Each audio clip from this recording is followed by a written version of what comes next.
One day when I was about 2 or 3 years old, my family went to spend a day at the beach. At the beach, we had a view looking right at the sleeping giant. I just felt kind of compelled to keep looking back at it, and there's something about it that just seemed to draw me to it. And after a while, I had this sense of a mystery that was tied into it, and the whole idea of whether the sleeping giant was sleeping or was perhaps dead. And then I had this sense of the whole idea of dying as being like a sleep. And it's like something like I had been told something long ago about that when you die, it's like you go to sleep. And when you wake up, you're a baby. And I remember at one point looking up at the sleeping giant and remembering something about something that had happened, a mystery that had happened in the skies behind the sleeping giant, out over the lake, something that had happened long ago, but I couldn't remember anything what it was. On a cold evening in November 1953, a jet was scrambled from Kinross Air Force Base in northern Michigan to intercept an unknown object over Lake Superior. Ground radar tracked the jet merging with the bogey, the two dots becoming one. The one dot then disappeared from the scope. The jet, its pilot, and his radar operator were never seen again. The Kinross incident, as it became known, acquired legendary status as one of the more intriguing UFO stories of the 1950s. 9 months and 1 week after it occurred, a son was born to Doug and Jean Heath in Thunder Bay, Ontario. Growing up, the boy had many inexplicable experiences. A UFO sighting in 1999 unleashed a flood of memories that seemed to tie them together. Strangely enough, the memories were not just from his own life. They were also from the life of Felix Eugene Moncla, the pilot of the doomed jet.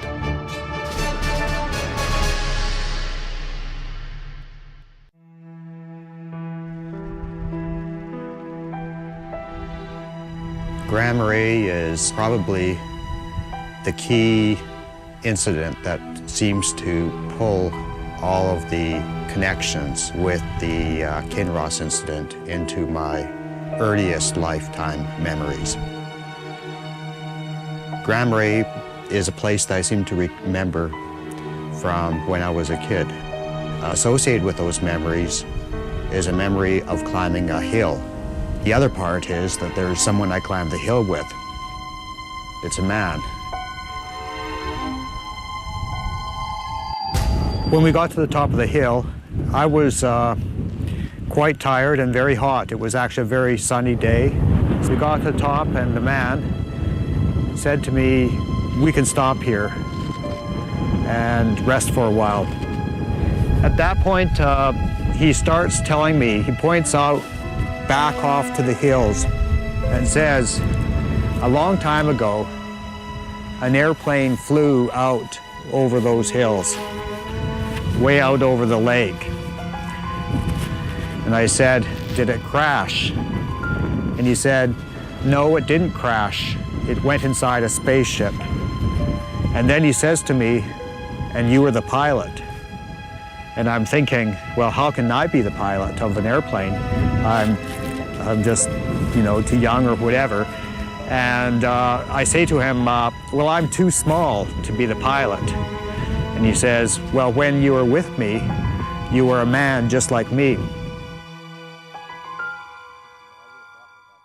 The pilot of the missing jet, Felix Eugene Moncla, hailed from the bayou country of central Louisiana, where the town that bears the family name is today mostly a memory. He wanted to be a doctor, but after a year of med school joined the service and trained as a pilot. He married a pretty southern girl and was sent to Truax Air Force Base in Madison, Wisconsin to fly F-89 fighters. He was on a 2-week rotation to Kinross near Sault Ste. Marie, Michigan, when he was scrambled that fateful night in 1953.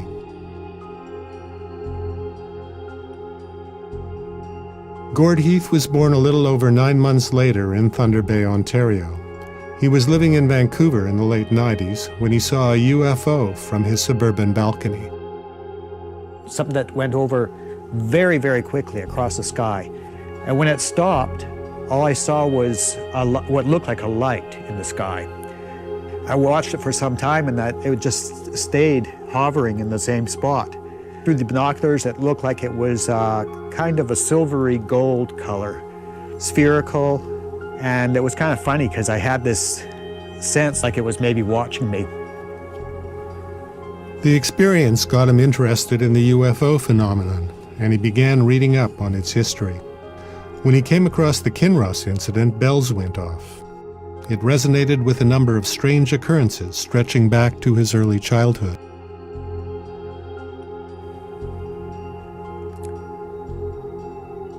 When I was maybe 3 years old or something, and I was just playing out in the front yard one day, I felt like something was looking at me. So I looked up into the sky. It was quite small. It was there, and then it just seemed to move off. And I told my brothers I thought it was a flying car. And they, of course, thought I was crazy.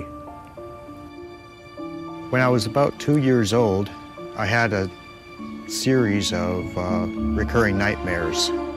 The man, the moon, comes down and he takes me with him. So what happens at that point is I just start trying to call for my father, but I'm absolutely paralyzed.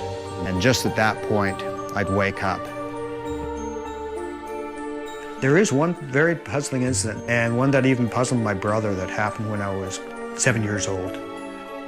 I had actually seen this jar earlier because my dad used to bring it out and showed us these little model planes that he made when he was in the Air Force. And we were all very fascinated with them. My dad kept this on the dresser in my parents' bedroom. I remember this one day, my parents are not in the house, and I wanted to see the model planes. So when I opened it up, yes, the model planes were in there, but there were all these other badges and patches that were military. And when I looked at these two ID badges, I thought, well, something's wrong, because how can it be my dad's when it's two different names? And the first one I found quite easy to read because it was consonant, vowel, consonant. And by the time I figured it out, I thought Wilson, I immediately associated with Mr. Wilson and Dennis the Menace. And then the second name was just very hard for me to figure out what it was. But I was able to break it down and figure out how the name was pronounced. And I came up with the name Moncla. Once I got the name, I kept repeating it to myself. And there seemed to be something there that for some reason I felt I should remember, but I couldn't. My father had some serious pains and had to get a bypass operation. But he had intravenous on him, and he had, I guess, something in his throat. I'm trying to remember. He couldn't speak. I don't remember him being there. I remember Jean being there and the nurse, but I don't remember him being there. And it's sort of like he's doing this charades, and he points me, not you, son. And then I said, I am not your son. And then he had like this big smile on his face, and he was nodding his head like this. I don't remember doing that. The thing I remember happening there was I looked up at the nurse, and I went, What does that mean? No halo. I was still alive. I remember the nurse was actually trying to get him to kind of settle down a bit because she was worried about him getting so emotional. Anyway, she gives him a little pad of paper, and he writes a name down and hands it to me. Well, I recall it as, and I must say this is not as vividly as when I was reading the names on the in the badges, or when my mom addressed me as Eugene. But I remember the names as being Eugene Moncla. First Moncla written down like this across paper, and then above it, Eugene. And what I remember is I took that piece of paper with me and I put it in my wallet. And then we went home, and when I was driving my mom home, we were kind of silent about it. She just sort of said to me what I was sort of thinking at the time was, it must have been that he was the medication, the painkillers he was on. To me, it's the mystery of all these little things, that seem to just weave through my life. And then there's the mystery of what happened to Moncla and Wilson. The mystery of the Kinross incident and the strange recollections from his own life pushed Gord into a flurry of research. He mounted his own website and began to devote his vacation time to visiting the places where Jean Moncla had lived, photographing whatever he encountered. And the memories began to come, not just vague images, but detailed recollections of the life of Jean Moncla, and clues that Jean Moncla might be his genetic father.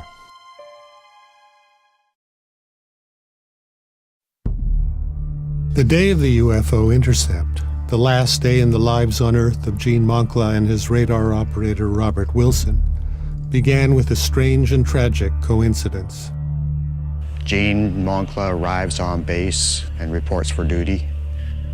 He finds out that an F-89 has crashed back in Madison, and it is his neighbor and his friend, John Schmidt, who was killed in the crash. They had been on radio silence for about 10 minutes, and suddenly the plane went into a dive from about 40,000 feet, and then turned over and dove into the marsh just across the lake right over here. A lot of people just heard a thud, and then there was an explosion. Lieutenant Bill Mingenbach asked Jean if John Schmidt was a friend of his. Jean shrugs it off. There's not much he can do to deal with all the emotions that are really just churning around inside of him. And so the time just passes. It just seems to drag on, actually, for him. All of a sudden, the alert horn sounds, and it's sort of a wah, and Jean just jumps up. He picks his wallet out of his flight suit and just places it on the table.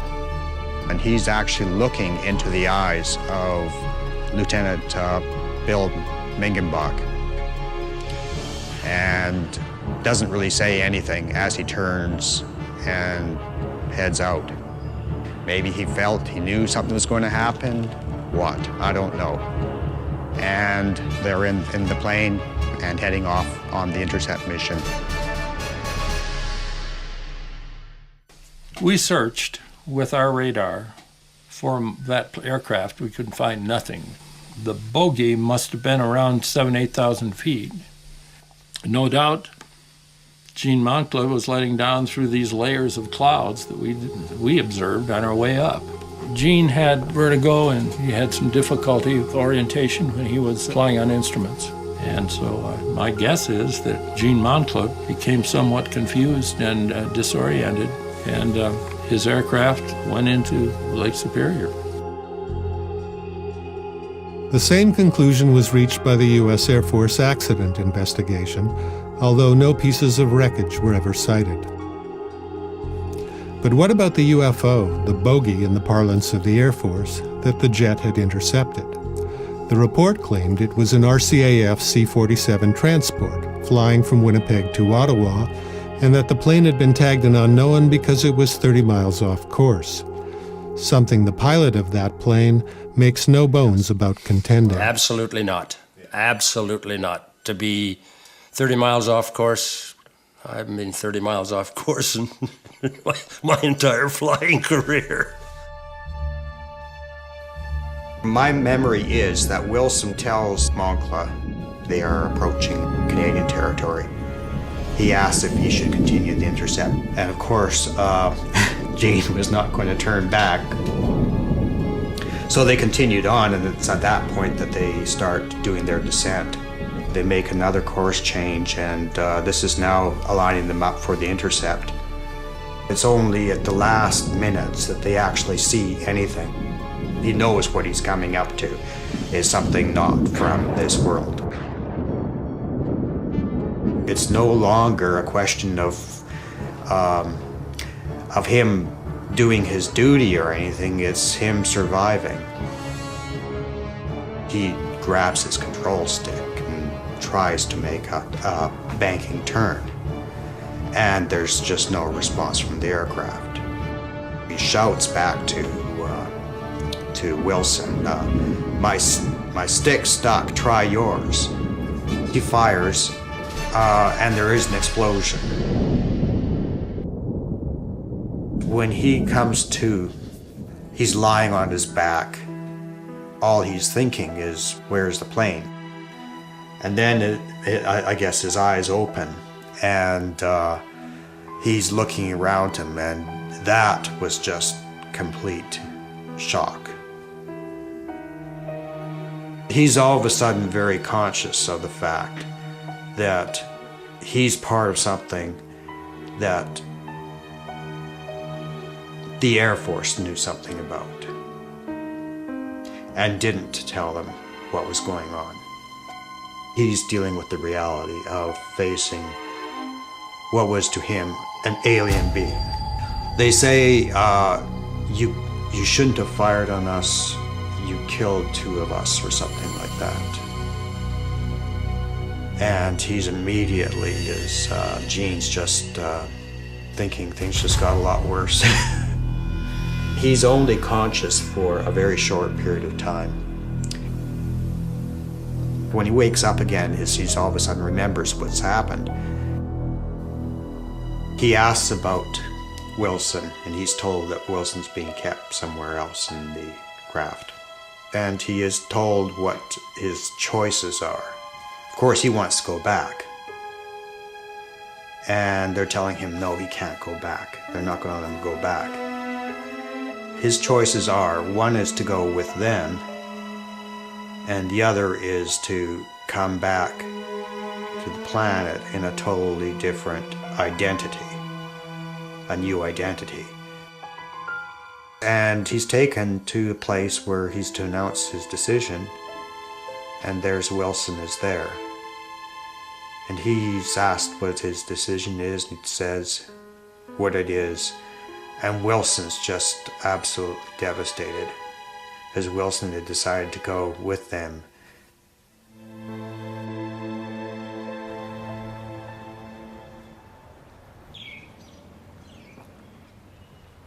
When Gene Moncla was transferred to Madison, he and his wife Bobby and their 2 young children rented at a modest apartment complex where many of the Air Force pilots resided. What I can remember here is that Moncla's family occupied the 2nd floor apartment that's on our right side here.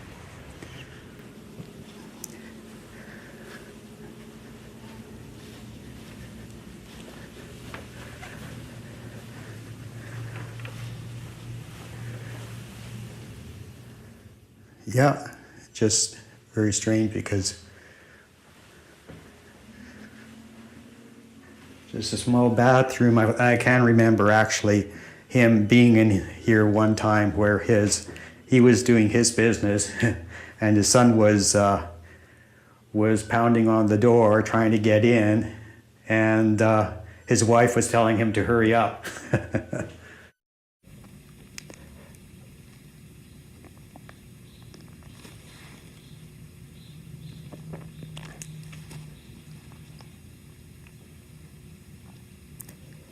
There was a pilot who left his home and didn't get back.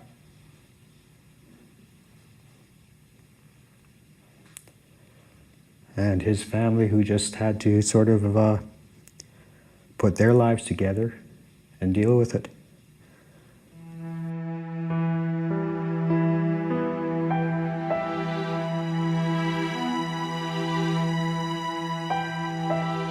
I'm always looking at this one particular picture when I'm 3 years old and I'm sitting down somewhere.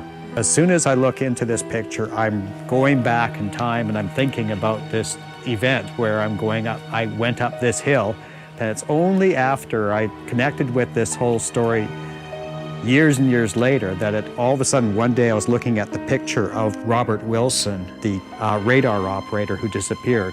These memories just started coming back to me being on the hill with him and exactly what he was wearing, this blue shirt. And I asked him, did it crash? And he said, no, it went inside a spaceship. That's what I remember him saying. Oh my gosh. Yeah. Boy, that certainly makes our last murder kind of dull. Yes. Oh, there was a murderer here, was there? Claimed that he disappeared and that mother hugged him and he came back, but I don't remember. Where did the family used to go for vacation? Oh, we'd go down to any place close by. We didn't travel much. We went to Oliver Lake. And I'd ask my parents about this. I'd say, I know we were looking out over Lake Superior and I can't remember who the man was. And my father would say, oh, you must be referring to the vacation we did to Oliver Lake. Grand Marais, I can't remember us ever going to a place called Grand Marais. For sure, there is no documentary evidence whatsoever that we were ever at Grand Marais. He's told that he's going to meet his parents. And he's asked, well, do I have any choice about this? And they're saying, why is he concerned about that? And he says, well, maybe I might not like them or whatever. So I remember that he meets my mom first. And things go okay, but I think he has some misgivings or something. What? I think that he found out that he was supposed to be fathering his next incarnation. And he was kind of concerned about how that was going to happen, and he learned that it was going to be artificial means. And to my recall, they actually did artificially extract semen from him. The story he tells, he has Jean and I visiting, and it was just a time we had Barry, I guess. So they knew, I guess, that we had pretty good parents. Neither of Gord's parents ever recalled being aboard a craft or ever having met Jean Moncla, or for that matter, ever having been anywhere within 500 miles of him. But Gord has memories that he believes could indicate otherwise.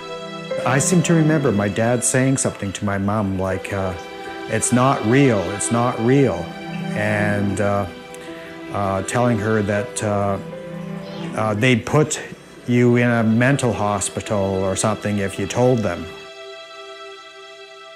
What I recall is that some weeks after that my mother had brought this gift to Moncla, and it contained shaving implements. It was men's toiletry set. Now what happens is there's what goes into the jar. There's the ID badges. There was the Model F-89. What I seem to remember is Moncla made that. Wilson comes over because he's going to sort of say goodbye to him because it's the last night or whatever. And when he sees that he's done this, and he asks him why he's doing it, and he says, well, because he wanted to have something to remind his next incarnation, whatever, of who he was and where he came from. And so Wilson says, well, he wants him to remember him, so he takes off his ID patch and gets him to put it in the jar. But he also had with him a diary, and they wouldn't let him give Moncla the diary.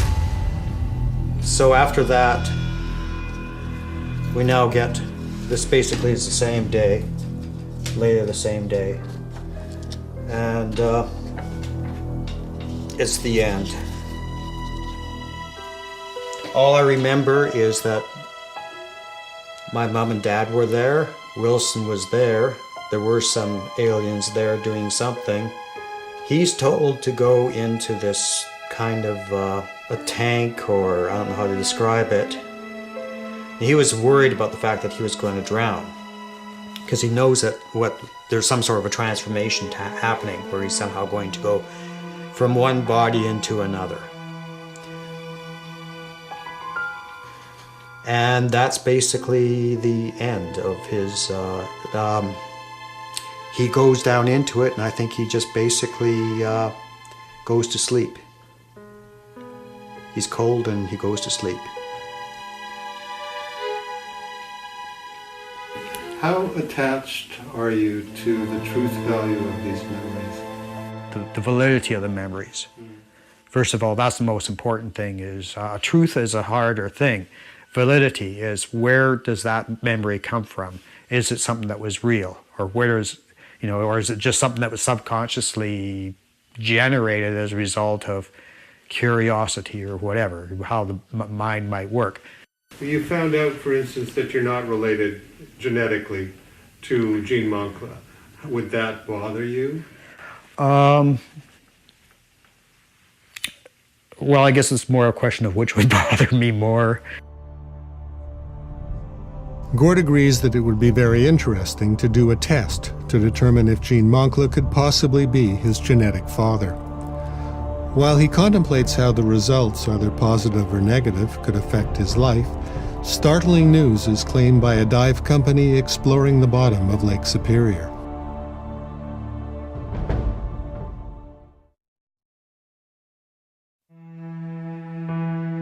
Oh, wow. Can you make it? I can see it. Make it. In late August of 2006, a group calling itself the Great Lakes Dive Company appears on the internet and claims they have imaged Jean Moncla's F-89 Scorpion on the bottom of Lake Superior in Canadian waters. Oh, God. So you can see the one, there's The the tip tank? the wing. Gord There's informs obviously Bill the Mingenbach, who flew the first search plane. And then this is the shadow of the tail. That sure looks like an 89, is what's there. But the Great Lakes Dive Company claims that they have also found a large tear-shaped metal object near the plane that has strange properties, making it impossible to normally image on their sonar. Furthermore, they say that the object has a dent in it that matches the F-89's missing wing, but they won't reveal the location or any other details, citing ongoing negotiations with television networks and the Canadian government. Nevertheless, Gord feels Moncla's relatives, who he has met on his previous journeys, need to be informed. With all this stuff happening now, it just sort of like, I know it's got putting me through and wondering, well, for people who have been waiting for 50 years to find out the truth. Yeah. Or something. Well, I believe anything's possible. I do think it is important to find out what actually happened. Definitely. As Gord heads south towards Louisiana and the historical roots of the Moncla family, the Great Lakes Dive Company, their website, and their spokesman mysteriously sink out of sight, leaving Gord and many UFO researchers to wonder if their revelations were nothing more than a hoax. All right, we'll see you. Compounding things, Gord receives word that his father has suffered a fatal heart attack, and he flies back to Canada for the funeral. The investigation into the source of his memories, into the question of who Gord Heath actually might be, has taken on much more significance.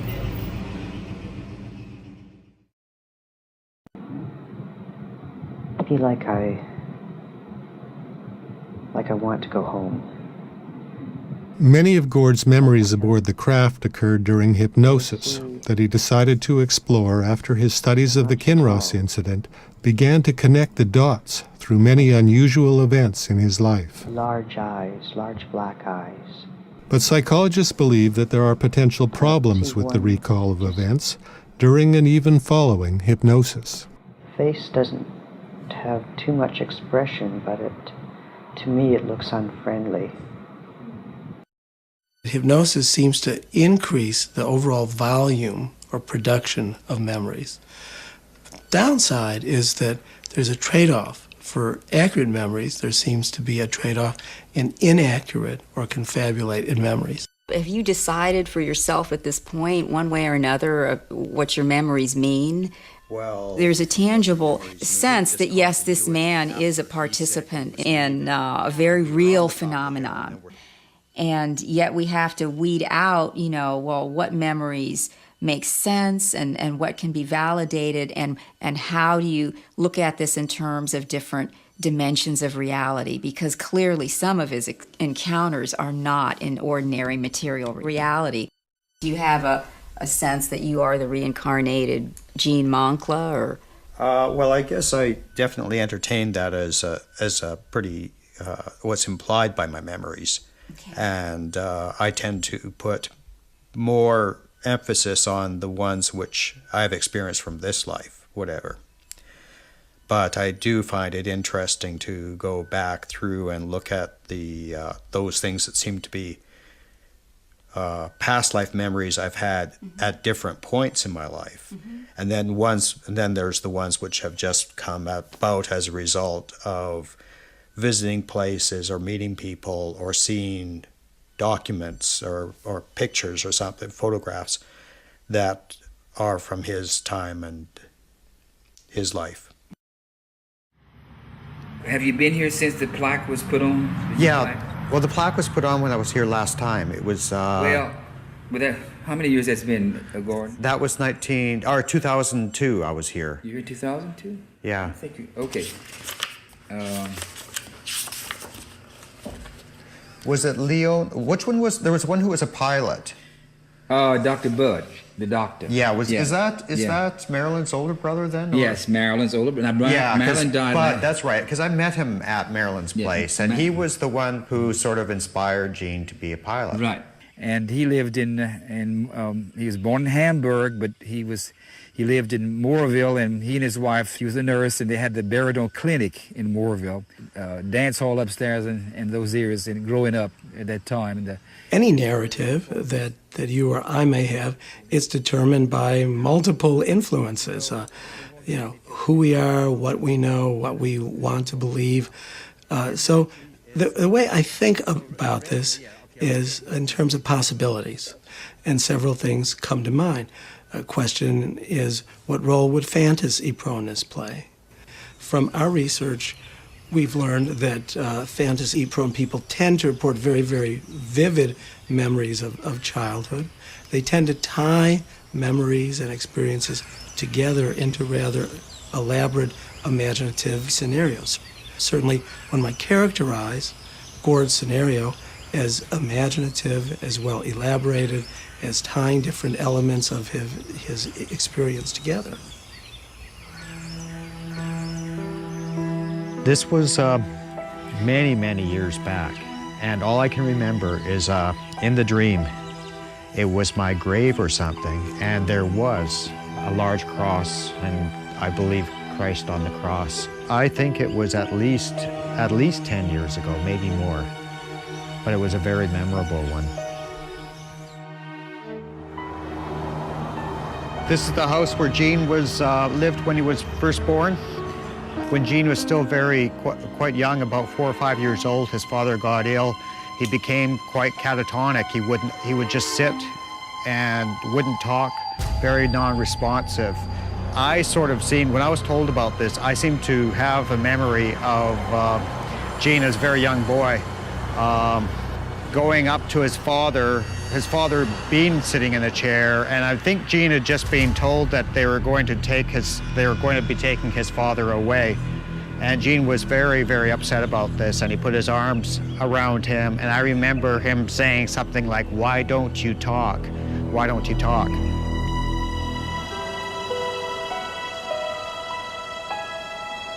Gene's father, Felix Eugene Moncla Sr., is buried just over here. How he was violent? I don't know if he actually was physically violent towards them, but I think that there was a sense that he was unpredictable enough that you felt unsafe being in his presence. In terms of your childhood or your upbringing, was there any specific trauma or traumas what was your childhood like? Was it Well, I guess there was the traumas associated with some degree of physical child abuse. My mother was bipolar. She'd have her up periods and then her sudden down. How much did she hurt you, or physically? Well, quite a bit. There were some, maybe it was just sort of kind of at different levels at different times, but it also was just created a sense of never really feeling quite secure. There is some research, I mentioned it in the book, by Kenneth Ring, and they found somewhat of a higher incidence in people that have had near-death and UFO, either-or encounters, and an increased incidence of maybe some childhood trauma or abuse. Right. Not to the effect that he's saying that this makes people dissociate to a pathological degree, but maybe that trauma can set you up so that you can actually be more in tune with what other these subtle realms or whatever these altered experiences are. It's difficult to answer how a bipolar mother would affect a child. The fantasy proneness is really something that comes about in a number of different ways. One pathway is parents encouraging fantasy. However, we found that another pathway was through physical abuse, sexual abuse, verbal abuse, where children tended to cope with those kinds of negative experiences by developing a kind of a compensatory fantasy life. This narrative he's developed, truthful or not, does seem to give his life a great deal of meaning. After all, he has two fathers, and he is really two people now with special knowledge that other individuals don't have. And it makes him very distinctive as a person and confers upon him positive attributes like bravery and also a real discoverer, someone who is trying to learn and deal with really important questions. And a really important question is there life elsewhere? Are we alone? What happens after you die? That's another one. Obviously an important question. Felix had a twin brother, Robert. Perhaps Gord is fantasy prone, perhaps not. Labels make it all too easy to oversimplify things, reducing strangeness down to the level of our comfort zone. A case in point. Gord's father was a twin, as was Jean Moncla's. Gord's mother suffered from depression, as almost certainly did Jean's father. Gord's mother's name was Jean.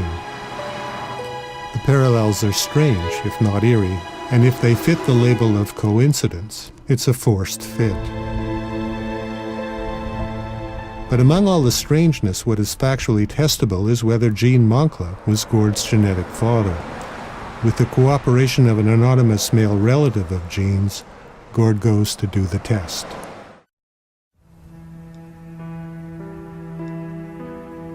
There's a lot of strange coincidences. Jean's father was a twin. Jean's father and his twin were both teachers. My father and his twin were both teachers. Maybe it's maybe it is on some underlying level. There's an affinity. Yeah.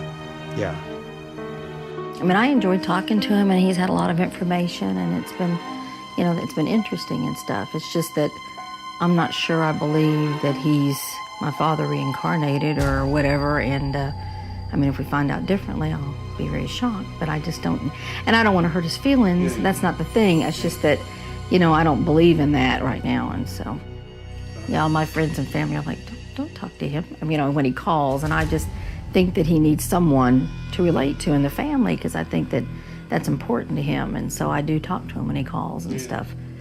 He did call me one time. He was very upset. Is this still on film? Yeah. Anyway, and he was like real late in the middle of the night, and he was real upset. I do remember this now. And he kept saying, "You're not telling me what I need to hear." And he was crying and all this stuff. And I was like, "What do you need?" I was like, "What do you need to hear? I can't tell you something that he's either not real or I don't believe or, you know, whatever. But I think he was having a really hard time then. That was probably about a year ago, though.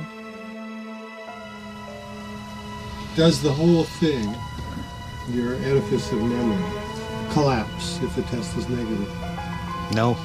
Certain things you already know are false. And certain things I know are true. Such as? Well, what I had always known right from the beginning was, I shouldn't say from the beginning, but from long before I had knowledge of this, was that Gene was looking forward to going back to school, to university.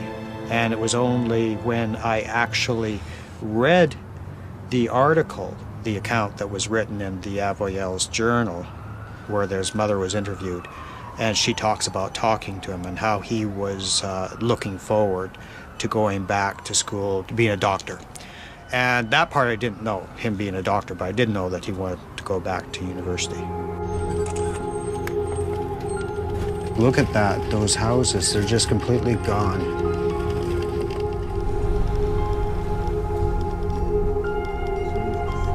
Let's just examine the possibility right now of the results of the test. If the results come out negative, how is that going to change your life? The negative result would be easier for me to continue my life as is. I don't know how my life would be affected by a positive result, but I would think that it's going to have a greater effect on me.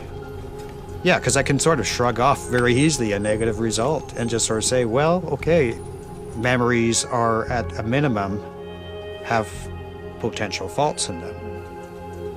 Yeah, maybe I'm going to want to ignore it. Maybe I won't be able to ignore it. Maybe I'll have opened the Pandora's box, my own Pandora's box, right?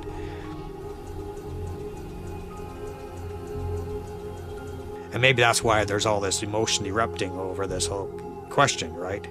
Is there's complex issues involved either way. So it is DNA test report, sample 1, sample 2.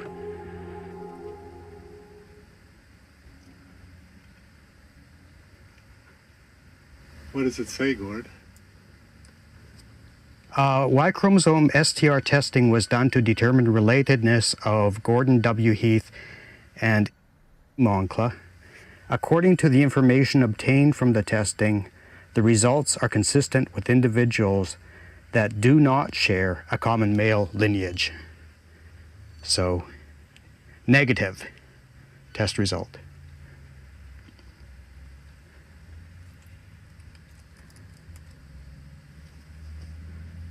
And I'm just looking at what it's, all the information there. It's just numbers, whatever, but so that's what it says.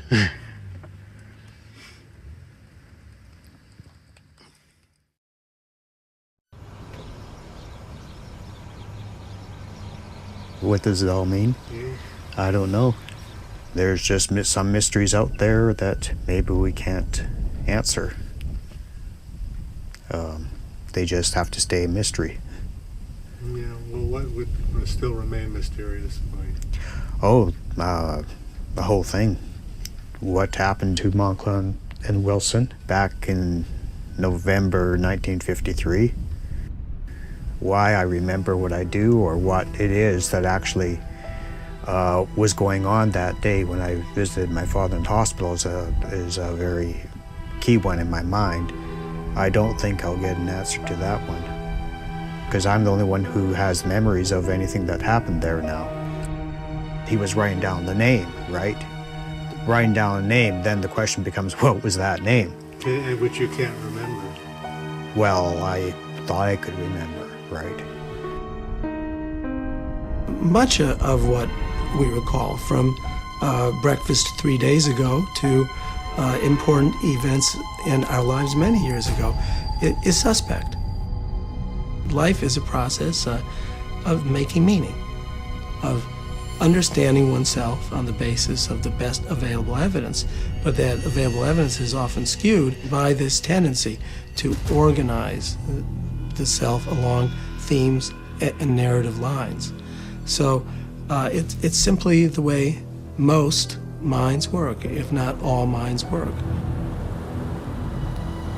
To me, from the beginning, the more predominant question was this feeling of a connection to the conscious continuum that I perceive since I was very young. This idea of there being something before I was born.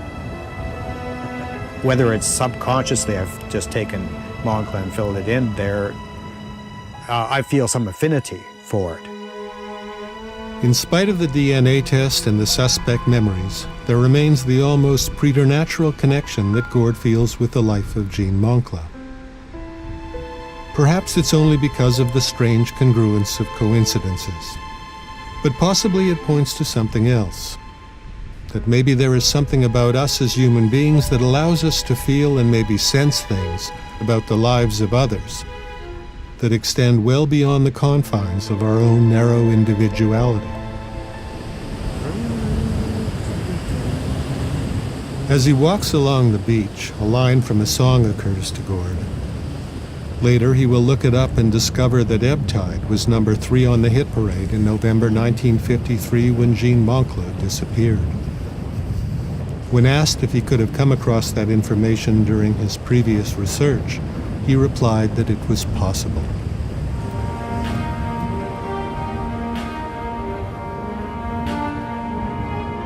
First the tide rushes in and to kiss on the shore, then rolls out to sea, and the sea is very still once more.